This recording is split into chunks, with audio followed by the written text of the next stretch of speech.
Ayam kuku. Apa? Ayam kuku. Ayam berkokok. Ayam berkokok. Tak ada ayam berkokok 3 pagi. 3 pagi dia. Okay? Jadi antara contoh kalau waktu solat subuh adanya fajar, terbitnya fajar kan. Tapi ada beza juga. Kalau fajar dia ada fajar kazib dengan fajar sadik. Iaitu fajar kazib ni fajar yang tipu. Fajar pun dia boleh main tipu tak tipu kan. Kan kalau tuan-tuan rajin kan subuh kita tengok dekat atas kan, kadang-kadang ada warna. Kalau fajar ni dia warna apa? Hingga. Dia nak ke oren. Dia nak warna ke oren. Okey. Bukan betul-betul dahulu. Kalau dah betul-betul dahulu itu dah habis waktu dah.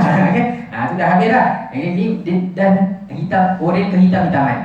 Itu nak masuk waktu fajar itu. Okey. Kemudian waktu zuhur dia akan tengok kepada bayang-bayang bila sama dia punya bila dia punya satu tegak tu, kemudian serong sikit. Itu masuk waktu zuhur.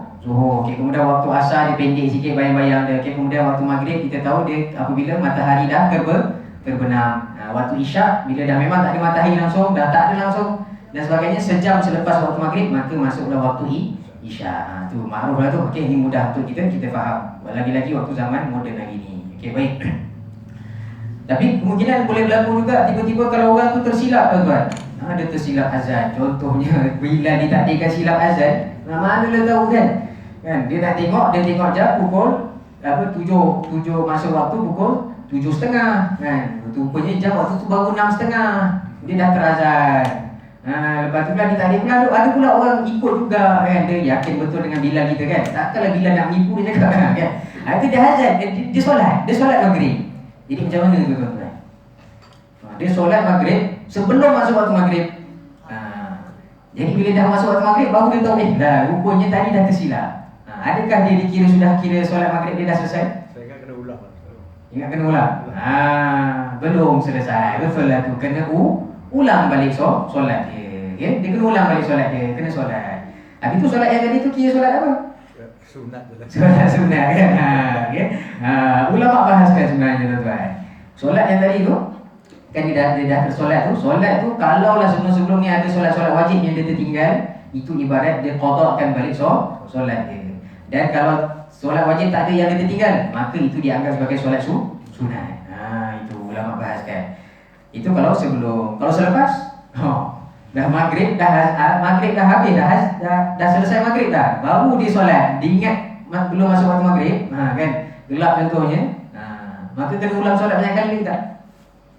Contohnya kan dia solat waktu maghrib pukul 8.30. Contoh 8.30 dah masuk isyak kan, tapi dia solat pukul 8.45. Baru dia nak solat maghrib. Dia anggap waktu tu waktu maghrib. Maka sah tak solat maghrib dia? Hukumnya sah solat dia. Okay? Dia sebab apa? Sebab dia ingat waktu tu baru masuk maghrib, sedangkan dah lama dah waktu maghrib. Contohnya jam rosak kat rumah kan. Ni contoh-contoh. Dia rekah ni dia kata bagi contoh pelik-pelik kan, mungkin akan berlaku kan. Jadi dia dah lepas pukul 8.45 baru dia solat. Dia tengok jam macam baru 7.30 kan. Rupanya dah jamnya dah mati. Jadi adakah sah solatnya tu? Tetap dikira.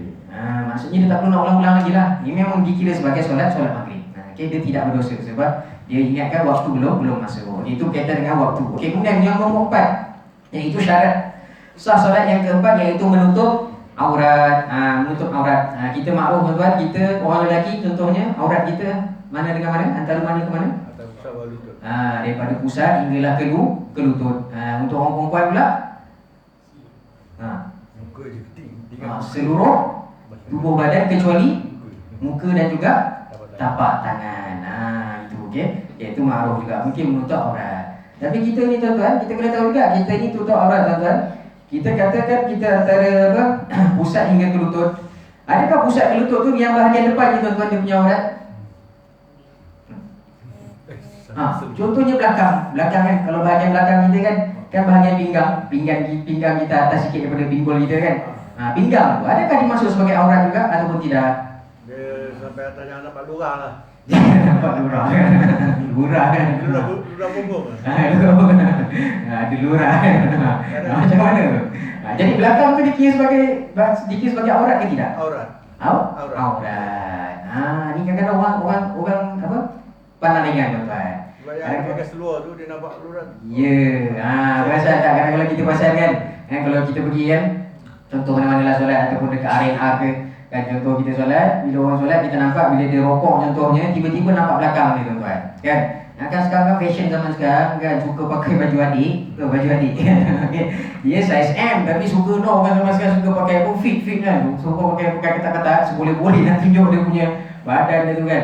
Kan nak tough lah kononnya kan.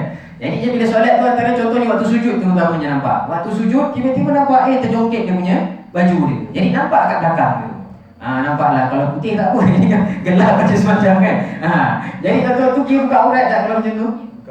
Kira buka aurat, maka macam mana solat dia? Sah ke tak sah solatnya? Tak sah. Tidak sah. Sebab secara tak langsung dia dah buka aurat dia. Ingat aurat antara pusat hingga ke lutut bukan belah depan sahaja. Maknanya pusat hingga ke lutut termasuk bahagian belakang. Selagi mana dia melingkungi antara pusat hingga lutut. Jadi kalau ada orang-orang kalau kita jumpa dia solat nampak macam tu, sebaiknya kita tegur lah. Kalau kita berani nak tegur lah dia kan. Kalau badan dah gangster semacam takut juga nak tegur lah. Okay? Jadi sebab tu kalau orang nak pakai macam tu sebaiknya dia kena pakai dalam, dia kena pakai baju dalam dan sebagainya. Kalau orang nak pakai style macam tu juga. Okay? Tu kena jaga tu. Okay? Tutup aurat. Okay? Sama juga orang wanita.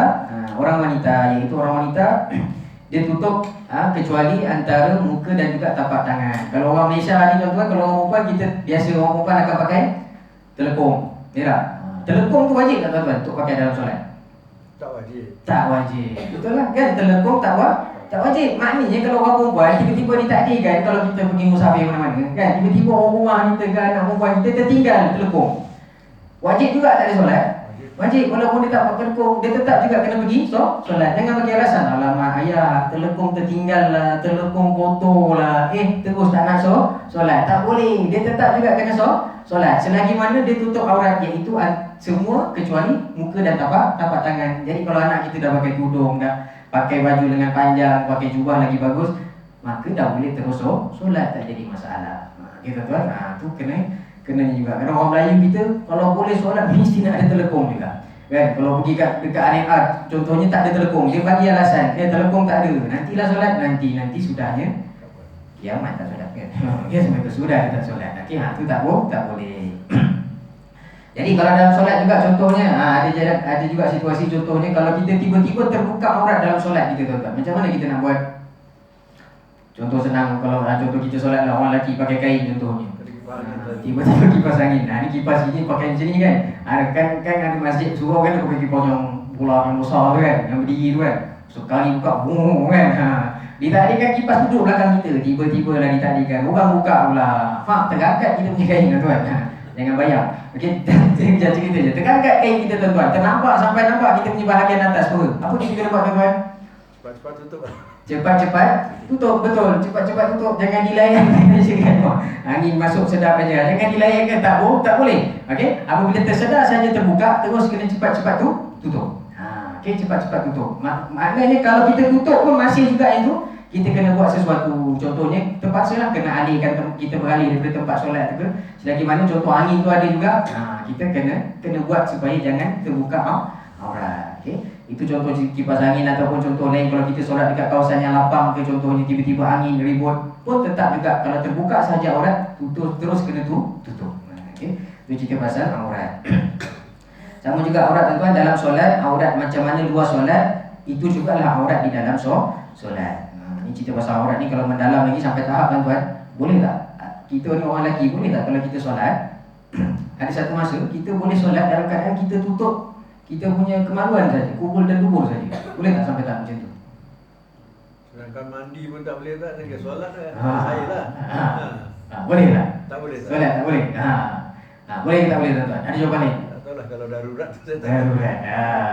Jawapannya boleh. Boleh tuan. Waktu bila? Darurat lah ni. Darurat. Hatta kan sebenarnya tak darurat pun boleh.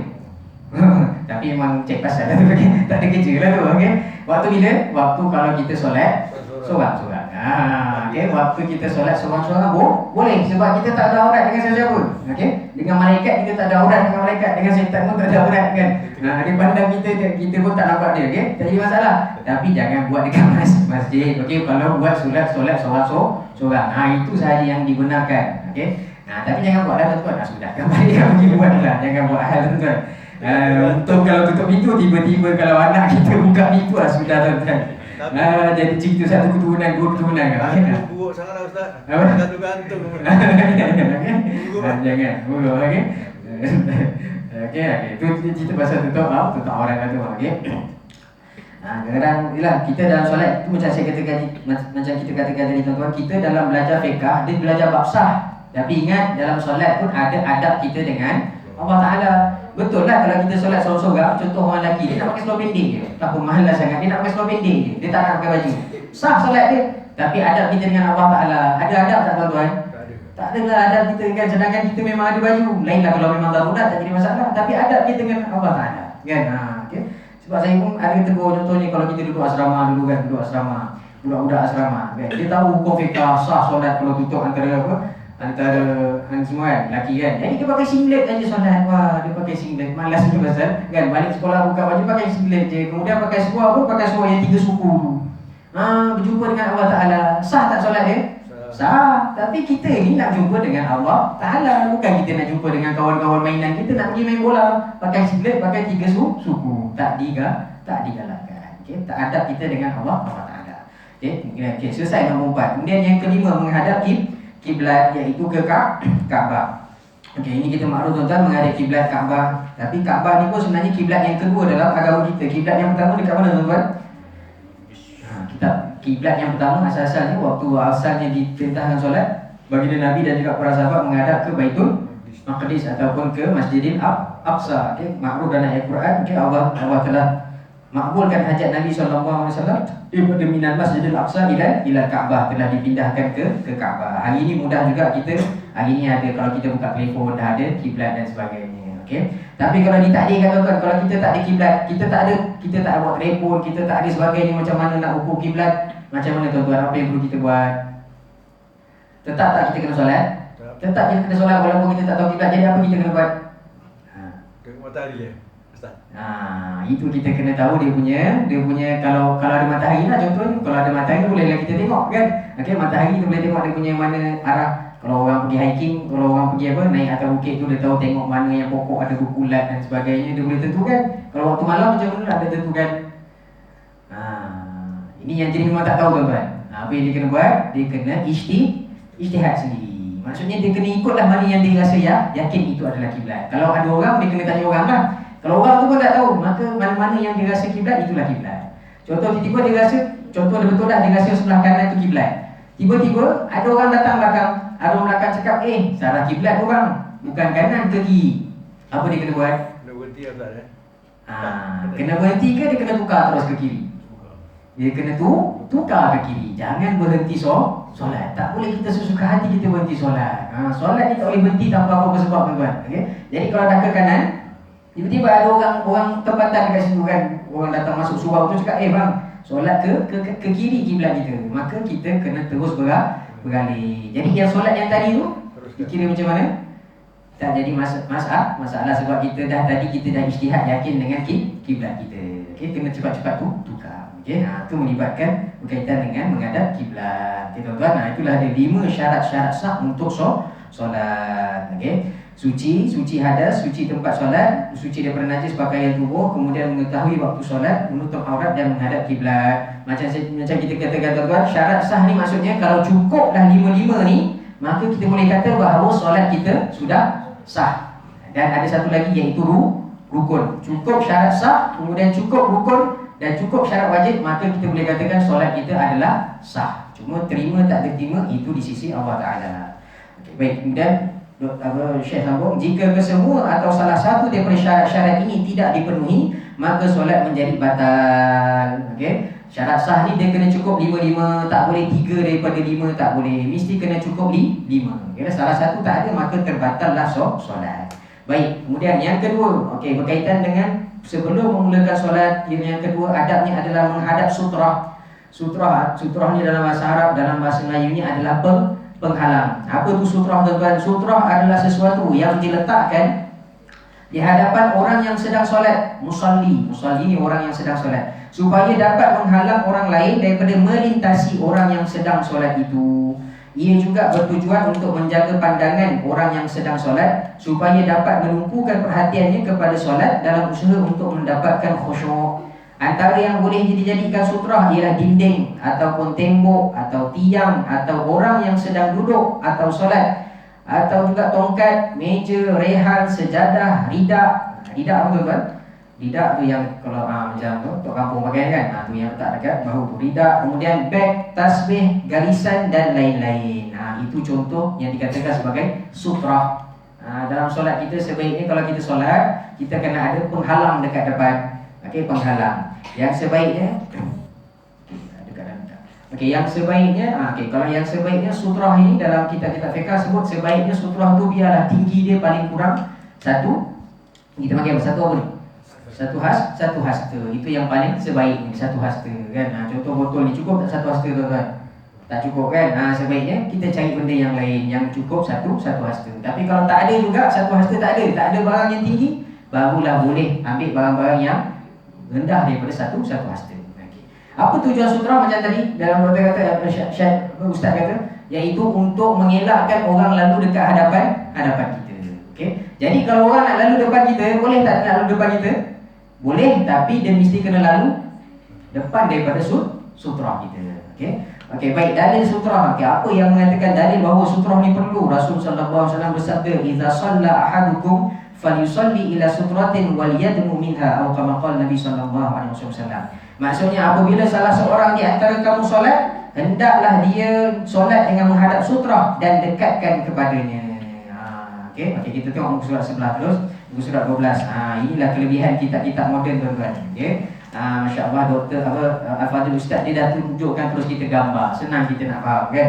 Kalau kitab-kitab lama kan kita baca kadang kita tak faham. Ni senang. Okey, dimodernkan ada nampak ada gambar. Okey, kita tengok daripada satu-satu gambar. Okey, berdiri di hadapan dinding ataupun tembok. Tu tuan-tuan. Okey, macam masjid kita masya-Allah senang. Okey. Masjid kita surau tuan-tuan tak jadi masalah sebab memang akan menghadap tembok terus. Okey. Kadang-kadang ada masjid yang jadi luas kan, depan dia tu luas. Sampai budak boleh berlari-lari. Tu kena jaga-jaga bab sutra. Okey, kemudian sebelah dia berdiri di hadapan tiang. Okey, kemudian bawah tu berdiri di belakang orang yang sedang duduk. Ni antara contohnya kan, apabila kita solat selalu kan berlaku kan, kalau kita solat nak solat sunat contohnya. Sebaiknya bila kita nak solat sunat lepas solat kan, kalau masjid luas kan, sebaiknya jangan kita solat, contohnya ada orang-orang style dia suka solat dekat pintu. Dia solat dekat pintu kan, dia berdiri, kemudian depan dia tu pintu sliding tu. Orang nak lalu lalang, digalakkan tak solat dekat situ? Tak. Sebab memang itu kawasan lalu lalang. Jangan kita duduk, kita datang pergi solat dekat situ. Kalau ada tempat lain, pergi solat dekat tempat lain. Maknanya tuan-tuan, kalau ditakdirkan kita solat juga dekat situ, kemudian orang lalu lalang, salah tu orang yang lalu lalang tu? Salah tu orang yang lalu lalang depan dia?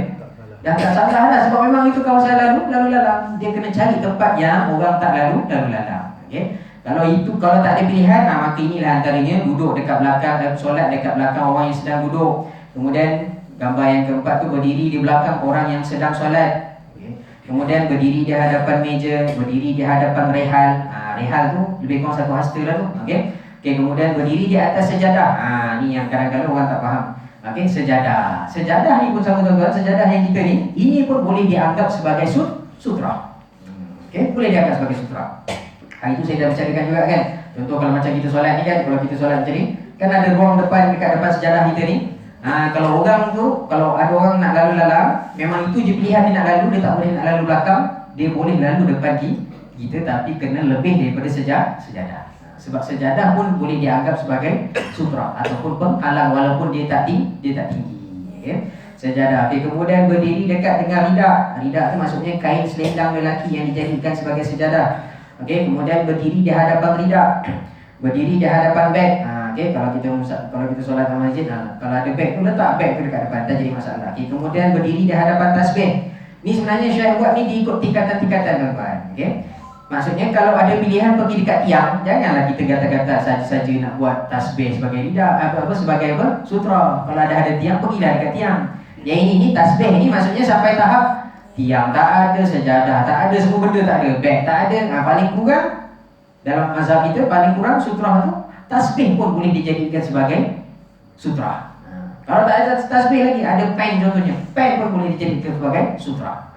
Okay? Dan last sekali sampailah tahap berdiri di hadapan garisan yang sudah ada di dalam masjid ataupun surau, itu pun dianggap sebagai sutra. Okay? Penting sutra ni tuan-tuan, bukan penting untuk orang yang solat sahaja. Sutra ni penting juga untuk orang yang tak solat, orang yang nak lalu lalang, dia pun kena tahu berkaitan dengan hukum akam, berkaitan dengan sutra. Okay? Tapi ini berkaitan, ini banyak kalau solat seorang. Kalau solat jemaah tuan-tuan, kita solat jemaah, kita solat ramai-ramai, adakah setiap orang kena ada sutra? Bila kita solat jemaah kan, dan imam ada kat depan, kemudian masing-masing buat saf. Adakah setiap orang dekat dalam saf kena ada sutra? Dalam solat jemaah, sutra cukup dengan imam. Maksudnya kalau imam dah ada sutra, contohnya bila dia solat dekat kawasan lapang kan, contohnya kan, jadi imam dia dah ada dah, dia punya sutra, contohnya dia letak rihal, contohnya dia letak rihal kat depan, maka sutra untuk semua imam dan juga jemaah-jemaah semua adalah bergantung kepada imam. Maksudnya orang-orang yang lain yang belakang buat saf, tak perlulah kita, tak perlu ada sutra dah, sebab imam dah buat sutra dekat depan. Jadi kalau ada orang nak lalu, dia lalu dekat depan imam lepas daripada rihal tersebut. Okey? Faham tuan-tuan? Okey, baik, seterusnya. Okey. Muka surat 14. Kita laju tuan-tuan, kita habiskan sebelum nak Ramadan ni.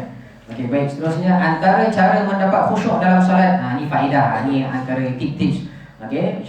Fadil Ustaz katakan semakin dekat seseorang dengan dinding ataupun tembok di hadapannya, semakin hampir dia untuk mendapat khusyuk dalam solat, kerana ia menghalang penglihatannya daripada melihat benda atau perkara lain, dan ia menolong untuk lebih menumpukan perhatian terhadap bacaan dan penghayatannya ketika solat. Sebab tu tuan-tuan, kalau kita solat, sebaiknya kita carilah kawasan yang depan kita ada dinding, tembok, tiang dan sebagainya. Sebab apa? Sebab nak mengelakkan penglihatan kita daripada pandang kawasan yang terlampau luas. Okey? Sebab tu kalau sama juga kalau kita solat sunat kat masjid yang besar kan, sebaiknya kalau kita nak buat solat sunat dan sebagainya, cari kawasan-kawasan yang depan kita tertutup. Jadi kalau tidak solat kan, kan sunat kan, bila kita solat kita pandang ke bawah kan. Tapi kalau kita solat dah terbuka sangat, orang lalu lalang kan, ada je dia nak berhati kan, orang ni pakai baju apa, orang ni pakai seluar apa, nak aja tengok kan. Dia tiba-tiba kan solat, tiba-tiba dia ni macam pernah kenal. Masa tu lah kita nak pandang ke kanan, pandang kiri, atas, bawah. Okey, tak boleh. Itulah menyebabkan antara sebab kita tak khusyuk dalam solat. Maka bila solat, carilah tempat yang dekat dengan dinding supaya kita lebih khusyuk. Cuma hari ni tuan-tuan, kadang-kadang berlaku juga masalah. Kadang-kadang kita tegur juga dekat masjid-masjid contohnya kan, antara masjid. Kadang-kadang pasal tak tuan-tuan, hari ni kapek kan macam-macam kan. Cuma masya-Allah dekat Johor ni masya-Allah, mungkin apa Majlis Agama dah tetapkan mungkin kan, kalau kita perasan kapek kita ni dekat tempat sujud clear, kosong, betul tak tuan-tuan? Ada tempat kan kalau masjid dia tak clear tuan, dia ada kotak, ada macam-macam corak, betul tak? Ada yang kotak, ada yang segitiga. Kadang-kadang kita dah solat dah, cantik dah kita solat dah kat bawah, tapi bila pandang bawah, yang bawah tu pula lah kita nak fikir kan. Benar tuan-tuan kan? Bila kita tengok asal kotak dia macam ini kan. Kadang sejadah kan. Sejadah pun ulama kata sebaiknya jangan cari sejadah yang banyak corak kan. Sebaiknya okey. Jadi contohnya kalau kan hari ni kan corak masjid dan sebagainya, corak Kaabah kan. Bila pandang tu kenapa gambar Kaabah di sana? Dulu aku pergi umrah Kaabah lain kan, Hajar Aswad dekat sini. Ada mula dah fikir-fikir. Sebab apa? Sebab ada gambar dekat bawah tu. Itu pun kita kena bahagi tuan-tuan. Kalau solat kita rasa kita tak khusyuk dengan adanya sejadah tu, sebaiknya tukar sejadah. Sebab tu ulama kata sebaiknya kalau ada sejadah sekalipun, kita biarlah kita ada ridak ataupun kita punya kain kosong. Kalau perasan orang zaman dulu dia suka letak kain putih, betul tak? Memang itulah yang paling terbaik. Sebenarnya letak kain putih, sebab kain putih memang tak ada langsung corak, dan kita nampak putih secara tak langsung. Putih ulama kata kita ingat kepada kematian, sebab warna putih itulah kita akan mati, kita akan pakai waktu kita mati. Sebab tu orang zaman dulu dia amalkan letak warna putih. Itu memang terbaik lah, okay? Itu adalah sejadah ataupun hamparan yang terbaik, okay? Sama juga dalam masa yang sama kita ni tuan-tuan. Ini penting juga tuan-tuan, sebab kadang-kadang kita berlaku, bila kita solat ni, orang nak menjaga pandangan dalam solat. Bila kita solat jemaah, pasal tak pula kadang-kadang hari ni ramai orang bila pakai baju fashion macam-macam kan, belakangnya pun pakai baju macam-macam, betul tak? Kan? Tulisannya macam-macam kan? Ada tulisan macam-macam. Agak-agak khusyuk tak orang belakang nak solat tuan-tuan?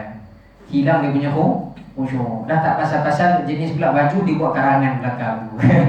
Dah tak pasal-pasal kita duduk belakang ni baca karangan dia pula dekat dia punya baju. Ada orang baju pula style sebut nama satu-satu dia baca pula nama. Kan dah satu masalah. Okey, tu masalah juga. Kita dah nak jaga dah pandangan kita, tapi kalau kita kena sedar pakaian kita pun dalam solat sebaiknya jangan mengganggu orang lain. Jangan pakai pakaian yang menyebabkan orang terganggu. Kan hatta kan ulama kata kalaulah ditakdirkan kita musafir, kita pakai baju yang kita tahu boleh mengganggu orang. Sampai tahap ulama kata terbalikkan baju tersebut. Kan? Kalau kita tahu memang solat kita belakang dah ditakdirkan hari itu kita berjalan-jalan kita nak pakai baju tu, dah ada baju tulisan belakang. Sebaiknya kalau kita solat jemaah terbalikkan baju tersebut. Terbalik maksudnya ialah terbalikkanlah. Okey, supaya tak ada langsung tulisan. Sampai tahap macam itu ulama kata. Okey. Sama juga antaranya ni yang selalu kita masih kadang-kadang kita ramai amalkan. Ni yang saya nampak lah. Antaranya kain pelikat kita tuan-tuan. Semua kita pakai kain pelikat kan.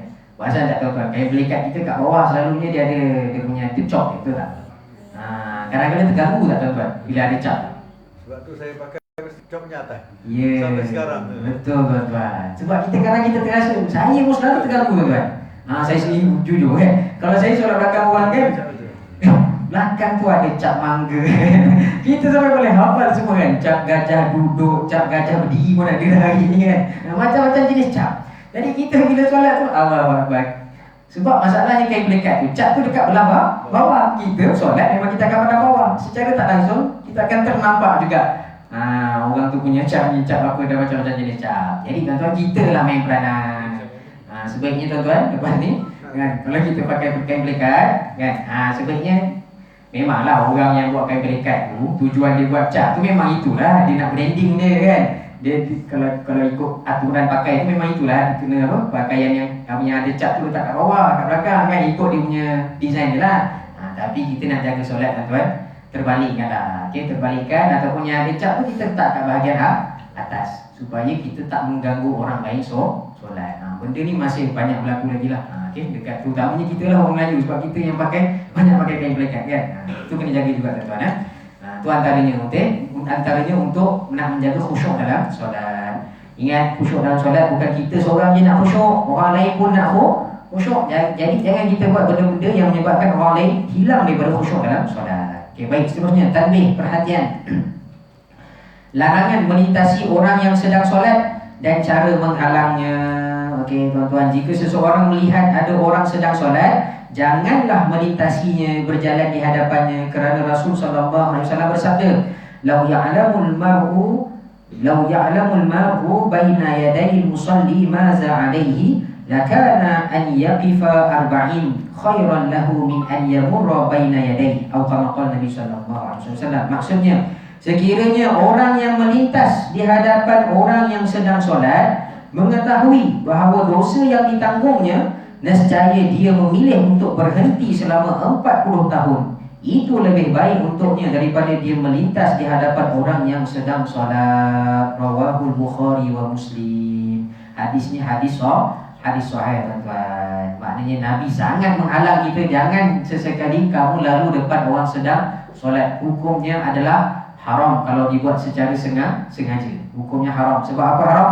Sebab dia mengganggu orang lain solat. Okey, kemudian takkan hadis ni kata apa? Kalau orang tu tahulah betapa dosanya lalu depan orang solat, orang tu dia akan tunggu selama 40 tahun sekalipun. Okey. Nabi gunakan ayat 40 tahun tu sebenarnya nak menggambarkan supaya jangan langsung cuba-cuba nak melintas orang solat walaupun kita kena tunggu lama sekalipun. Okey. Sebab tu penting sutrah tadi tu. Sebab tu kita nak solat kena ada sutrah, kita memudahkan orang. Okey. Baik, kemudian jika ada orang yang ingin berjalan melintasi orang yang sedang solat, orang tersebut hendaklah dihalang. Kalau kita solat, kita dah sedar, kita dah buat dah sutrah kita, kan? Okey, dah ada gambar kat bawah. Okey, kita baca dulu hadis tu. Okey, baginda bersabda, "Iza shalla ahadukum ila syai'in yasturuhu minan nas, fa arada ahadun an yajtaza baina yadayhi, falyadfa fi nahrihi, fa in aba falyuqatilhu, fa innama huwa syaitan." Allahu akbar. Okey, maksud hadis ni, apabila salah seorang daripada kamu solat menghadap sesuatu yang menutupinya daripada manusia, maksudnya kamu dah solat menghadap sutra, lalu ada juga seseorang yang ingin melintas di hadapannya, hendaklah dia menghalanginya pada lehernya. Kalau orang itu enggan, maksudnya dia nak lalu juga, perangilah dia. Maksudnya tahanlah dengan kuat, kerana dia hanyalah syaitan. Sampai tahap macam tu tuan-tuan. Rawahu Muslim, hadis riwayat Muslim. Okay? Hadis Nabi kata, katakan kalau orang tu kita, apa yang kita kena buat kalau orang lalu depan kita, tengok gambar kat bawah tu dia dah bagi. Okay, menghalang orang yang sedang melintas, orang yang sedang solat, iaitu dengan cara mengangkat tangan. Okey, mengangkat tangan. Tangan pula levelnya, ikut pada hadis tu, levelnya adalah level kita punya leher kita lah, kan? Bukan leher orang tu, kan? Kalau orang tu dah tinggi semacam, tak kena macam ni kita mengangkat tangan, kan? Leher kita, okey? Angkat tangan.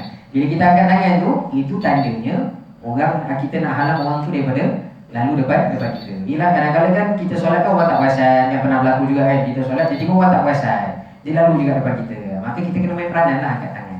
Satu perbuatan tu tak apa Ustaz kan? Apa dia? Satu perbuatan tu tidak apa. Tak apa. Sebab perbuatan itu perbuatan yang dianggap sebagai mudarat. Kita bukan untuk 3 kali pergerakan dan sebagainya. Okay? Sebab tu dalam hadis kata, hatta kan kalau orang tu dia nak lalu juga. Kan contoh kita angkat tangan, dia nak lalu juga. Dia macam nak tolak juga tangan kita. Hatta kan Nabi kata, kita boleh lawan sampai tahap macam tu. Nak jaganya lalu depan orang dalam solat. Maknanya boleh lawan, kita boleh pukul. Okey. Malah hadis riwayatkan Saidina Umar sampai tahap ditumbuk orang. Okey, orang tu lalu depan solat sampai tahap macam tu. Okey. Yang kita pun kena faham lah, sebab tu penting belajar fiqh. Kalau orang dah angkat tangan tu, dia bukan nak salam kita. Orang dia lalu depan orang tu angkat tangan, dia salam lah orang tu. Bukan. Okey, kita faham lah tu penting belajar fiqh. Kalau orang angkat tangan tu maksudnya orang tak bagi kita jalan. Okey. Kalau budak-budak tuan-tuan, kita kena buat tak? Budak-budak dia lari depan. Kena buat tak angkat tangan? Kena juga tuan. Kena juga sebenarnya. Okay? Walaupun budak-budak sekalipun. Buat apa? Buat juga apa isyarat. Tapi kalau ditakdirkan dia lalu juga. Yelah budak contohnya kita angkat tangan, dia lalu bawah kita lalu bawah tangan kita kan. Confirm dia lepas kan. Kalau dah dia lalu juga tak jadi masalah. Jangan dimarah pula, dihulurkan pula kaki. Okay? Budak lari depan dihulur kaki, dah tergolek pula budak tu kat depan kita. Ada satu hal. Okay, jangan tuan-tuan. Angkat tangan tu dah cukup syarat tu. Okey, baik. Dan akhir sekali last kita habiskan sikit tuan-tuan, boleh ya? Ganjak sikit masa. Muka surat 16 yang ketiga, adab sebelum solat. Alihkan barang-barang ataupun sesuatu yang ada di atas tikar solat ataupun sejadah yang boleh memasyghulkan, iaitu boleh menyibukkan mata dan mengganggu kekhusyukan. Elakkan. Tapi hari ini macam-macam PM tu tak tuan-tuan. Kan kalau solat tu, ya Allah, dia punya solat keluarkan telefon letak dekat depan. Lepas tu kan keluar kunci pula kan. Poket kanan ada kuncinya, kunci kereta. Kan poket kiri pula kunci rumah. Lepas tu kunci hati dan sebagainya, semua kunci dah ada kat situ. Dia sudah selonggok kunci kan. Jenis pula perangai pula ada pula. Macam-macam lah. Sebaiknya boleh tak kita letak barang tu tuan-tuan? Digalakkan tak kita letak barang banyak-banyak kat depan tu? Tak digalakkan, okay? Walaupun kunci dan sebagainya. Kalau dah ada dalam poket tu, simpan dalam poket tuan-tuan. Okay? Jangan, okay? Tak digalakkan. Satu, pertama kita tak khusyuk. Yang kedua, orang sebelah kita pun tak khusyuk. Letak telefon pula, iPhone pula sekarang ni apa? iPhone Max lah benda sebagainya kan. Dah kawan tu cemburu pula tengok kawan tu punya iPhone, telefon mahal-mahal. Kita telefon yang biasa-biasa. Jangan tuan-tuan, okay? Dan sama juga dalam solat, sebaiknya tuan-tuan kalau tak payah bawa telefon, tak perlu bawa telefon. Contoh macam tuan-tuan kan, kalau kita setakat duduk rumah dekat-dekat, perlu tak kita bawa telefon rasanya? Tak perlu. Selagi mana kita rasa tak perlu bawa, tak payah bawa, elakkan kan. Kan kadang-kadang hari ini banyak kan, tengah-tengah solat tiba-tiba berbunyi telefon. Imam yang kat depan pun boleh terganggu. Elok-elok imam kita hafiz dah jadi hilang hafalan tu lah kan. Kalau kita kadang-kadang imam pun bila baca-baca dah terganggu kan, habis hilang hafalan. Pun bawa wahad pun tak lepas kan. Okay, terganggu dengan orang punya bunyi telefon. Sebab tu kalau bawa telefon letak dalam poket. Jangan letak dekat atas sejadah. Bila atas sejadah, bila berbunyi telefon tu tuan-tuan, ditakdirkan dia lupa nak silent. Tak ke dah satu masjid tu dengar lagu dia. Kalau lagu baik tak apa tuan-tuan, ini lagu dangdut yang keluar dah satu hal pula kan. Imam yang depan tu pun kepalanya pun dah tengah-tengah nanti dah satu hal. Okay? Dah jadi masalah. Alarm kita pasal telefon tuan-tuan. Kalau telefon kita berbunyi tuan-tuan, apa kita kena buat dalam solat? Adakah biarkan terus bunyi telefon tu ataupun kita kena cuba untuk berhentikan telefon tu? Bunyi telefon tu. Ya, kena berhentikan. Ini masih kadang berlaku dalam kalangan orang Melayu kita. Ramai orang faham, bila dah bunyi telefon, dia cuba nak, dia kata biarkan saja. Sebab apa? Sebab dia takut apa tadi? Dia takut terlebih pergerakan 3 kali. Tak tuan-tuan. Kalau dah telefon terbunyi, ingat tuan-tuan, macam tadi, kalau lah orang nak lalu depan orang nak lalu depan pun tak boleh sebab hukumnya haram sebab dia mengganggu solat. Ini kan pula bunyi telefon lagi mengganggu solat. Dah kalau bunyi telefon tu sampai 2 minit, tak ke 2 minit orang tu habis solat 2 minit dengar bunyi telefon tu saja. Hukumnya haram. Dah tak pasal-pasal kita dapat dosa. Jadi apa kena buat? Contoh kalau dalam poket tak jadi masalah tuan-tuan. Ya, itu adalah masuk dalam bab yang dah kira darurat lah kita kena buat. Kita kena gerak, buat pergerakan. Keluarkan sekejap, kan? Kemudian bunyi, buatlah apa-apa. Jangan diangkat lah. Dah awal telefon. Hello, Assalamualaikum, aku tengah solat. Tak ada kan? Jangan buat macam tu pula, ada satu hal pula kan? Kita terus tekan merah ke, tekan apa sebagai saja butang yang berhentikan dia. Okay? Jangan jadi macam Arab.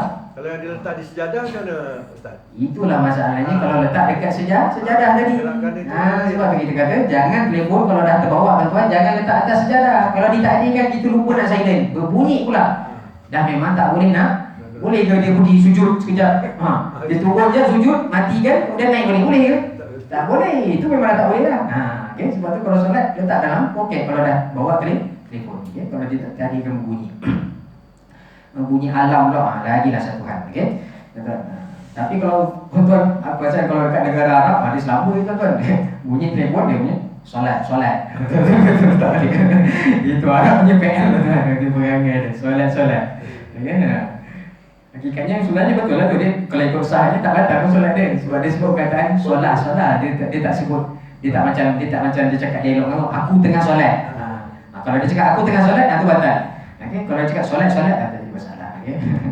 Okey, baik. Last sekali yang keempat, bacalah apa-apa doa supaya terhindar daripada godaan syaitan dan mendapat khusyuk. Okey, ini doa-doa yang kita boleh buat sebelum kita nak solat. Contohnya yang mudah, a'udzubillahi minasyaitonirrajim, dan juga berdoa Allahumma inni a'udzubika min syaitonil waswasatil khanzab. Ya Allah, aku berlindung kepadamu daripada syaitan yang mewaswaskan bernama khanzab. Ini dalam hadis. Okey. Antaranya Imam Ghazali juga suruh kita antaranya baca surah An-Nas. Okay, surah An-Nas kenapa? Surah An-Nas itu adalah untuk mengelakkan daripada gangguan syaitan. Sebab itu disunatkan juga kita baca surah An-Nas. Okay, tuan-tuan, itulah dia antaranya adab-adab perkara yang perlu kita buat sebelum memulakan solat. InsyaAllah pada kelas akan datang raya nanti lah. Okay, lepas raya nanti kita sambung, iaitu ketika hendak memulakan solat. Wallahualam.